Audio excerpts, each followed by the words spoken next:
माशाल्लाह। ये हाजी साहबान बाहर निकल रहे हैं 3 नंबर हमाम की तरफ से।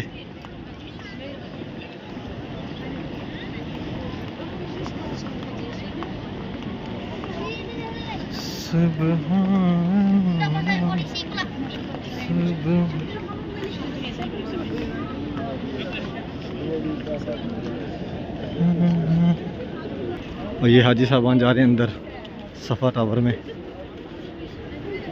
चाय वगैरह पियेंगे, नाश्ता नुश्ता करेंगे। ये सफ़ा टावर के अंदर जा रहे हैं, चेक करें माशाल्लाह। ये अंदर आ रहे हैं सफ़ा टावर के, जितने हाजी हैं ना ये अंदर आ रहे हैं।